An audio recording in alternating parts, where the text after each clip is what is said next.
This is a fantastic magazine. I do a lot of airplane traveling.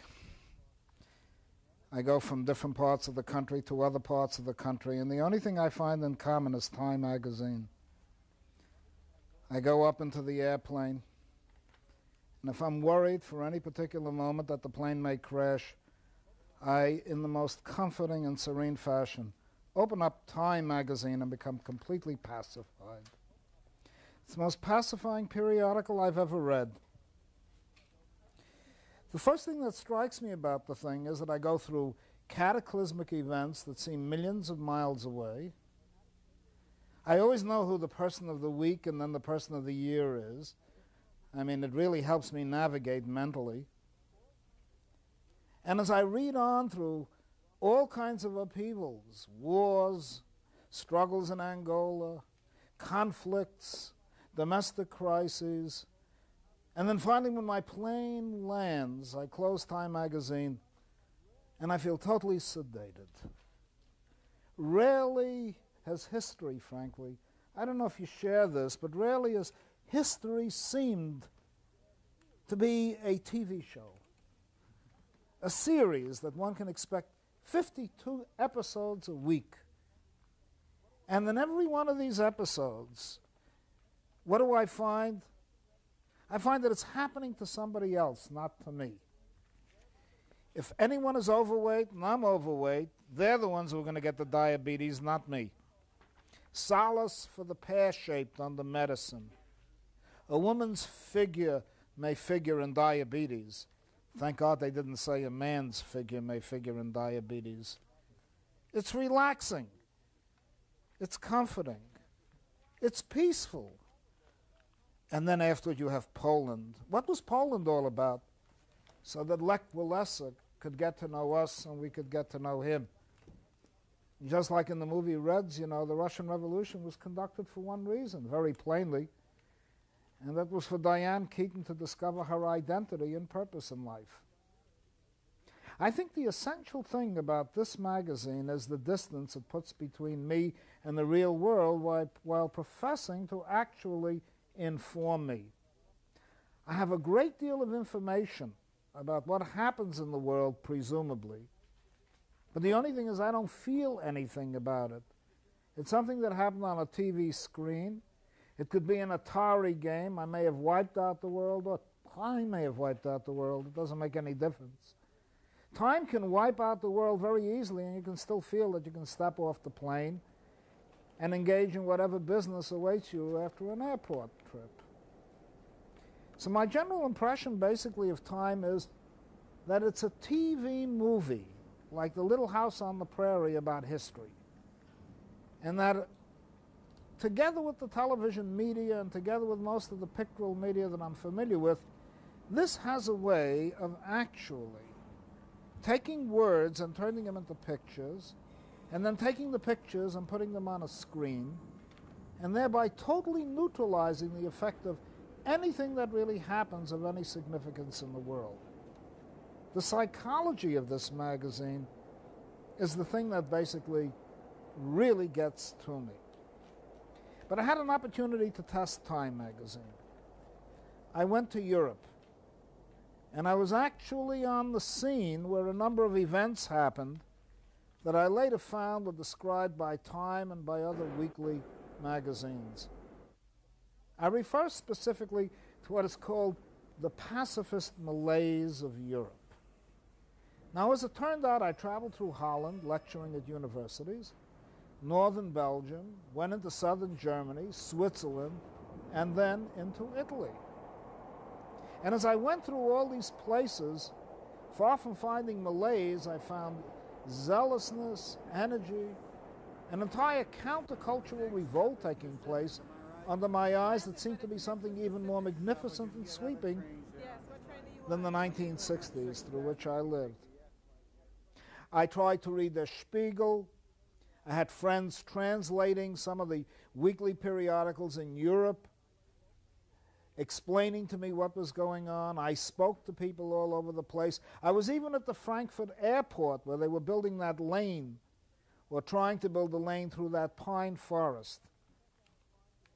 And then when I came back, I tried to check out the kind of news reports that Time magazine, or for that matter Newsweek, and other periodicals in the United States, in short, the American media, was reporting to the American people. And the thing that really struck me, to an incredible extent, was the fact that everything that I had seen was virtually not reported in Time magazine or not reported in the news media that I had witnessed. There was a total breakdown in the name of communicating things. There was total disjunction, total separation, a total abortion in communication. Where the Germans were supposed to be edging on neo-Nazism because they opposed the Frankfurt aircraft lane or the airport lane, I found, in fact, that people were trying to protect a precious piece of forest land that was so worth redeeming. Where squatters were supposed to be moralized, supposed to be enraged, embattled, completely flipped out, completely irresponsible. I found, in fact, people with an almost esoteric and remarkable insight into what constituted free space. They weren't even fighting merely for shelter. They were fighting for something more than that. They were fighting for liberated territory. But if I read Time magazine, there were a bunch of scruffy morons and Neanderthals who had to be cleaned out together with the buildings so that condos could be built in West Berlin to the ever greater glory of the real estate interests and to the ever greater glory of urban planners. That Amsterdam needed a subway. Imagine Amsterdam needing a subway. One of the most beautiful cities in the world. You never want to leave the ground. You don't want to leave the area. Why go underground? They were building a subway. And the young people there were trying to fight that. You'd never know that from Time magazine. You'd never know that the squatters movement and the youth revolt that was going on in Zurich, in Switzerland, was something that had to do with free space, that had to do with a liberated territory in which young people were trying to create their own culture. All I got was the image of savages and barbarians dressed up as skeletons, or trying to bash in windows, or trying to attack savagely American tourists who were benignly wandering around trying to cash in on the American dollar and take all the beautiful photographs for home. The result was that when the plane landed, or when I came back, or whenever I've gone back to visit Time magazine again, I not only feel that I've been put to sleep when I don't know the news, but I find that I'm absolutely aroused by Time when I do know the news. In short, this is not only the little house on the prairie, it's the little house on the Alps, in the Arctic, in Australia.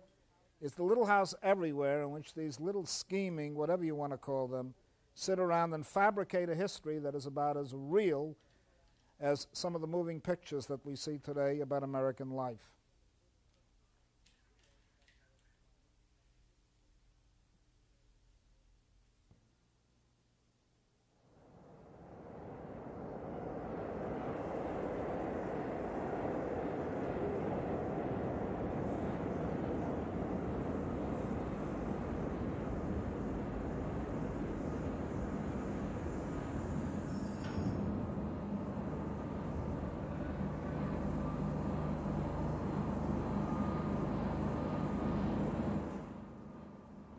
Try to put it all together. The essence of Time is that it obliterates time. It really destroys time. When I read Time, I feel I'm in a timeless world. Every issue is the same. And every issue deals with every problem in the same reactionary, insidious, bland, colorless manner. Suddenly gray is painted on gray. And like a clock, Time consists of 52 issues that you carry around that you are supposed to call a year. But actually what you really got are 52 pancakes, all almost identically alike, with the same covers basically, maybe Lech Walesa looking like Dostoevsky for a while, and then having a nice piece of wholesome Americana with bars over its face, having won something in the Super Bowl. It all follows that way. Next week there may be another eruption of Mount St. Helen. And if Mount St. Helen erupts again, another issue has come out. And so when you get to look at it, time makes time disappear. Everything is the same. There is no history.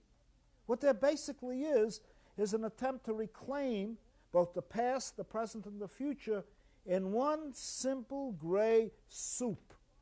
And in that gray soup, without any spice, without any salt, without any flavor, without anything in it, in fact, but a lot of polluted junk, what you really have is time in the same sense that the hands of a clock keep rotating around and give you no message, no perspective, no coordinates, no sense of direction. What time does is relax you in time. It simply permits time, just like a numerical system, turning around 60 times every minute, turning around 60 minutes every hour, to just devour you into some strange space-time continuum. The essence of time is that time destroys the present, the past, and the future. At this point, I understand time is going to come out with a piece on Roosevelt and the Roosevelt era, and I can assure you that I, who lived through that era, will never experience in Time magazine what I experienced in real life, nor will Time in any sense capture anything about that period. What it will merely do is make me think I know it. Not only know it, but make me think I dreamt it. That's the interesting thing. Everything will seem like a strange dream. I think you probably, or I probably, if I wanted to have a kind of endreamed sleep, infused by dreams, while I'm dying, would open up in my last moment Time magazine. And there, looking at introducing Sierra, the only front-wheel drive that's a Cutlass, and watching this man and woman pointing at this marvelous sexual symbol of machismo, feel I have expired, and take that image with me into death. And if there's anything to be remembered after life, if only your last memory is the last picture you have, it will be that dissolved time without future, without present, without past. That, to me, is the essence of time. Just like futurism extends the present into the future and destroys it completely by merely enlarging it, increasing its numbers and population, increasing resources, consumption, without changing anything. Just like 2001 had a hamburger stand. Years from now, up in outer space, Time magazine will be on the rack in a satellite, there to reassure you again, along with the McDonald's hamburger, along with the whatever you can think of, the local Pepsi-Cola ad and generation, that we are in a generationless period, because everybody's in the Pepsi-Cola generation. Everybody eats McDonald's hamburgers, and everybody reads Time. What could be more relaxing? What could be more secure? What could be more alleviating of one's concerns than to read Time, which has made everything timeless and swallowed everything up into a clock?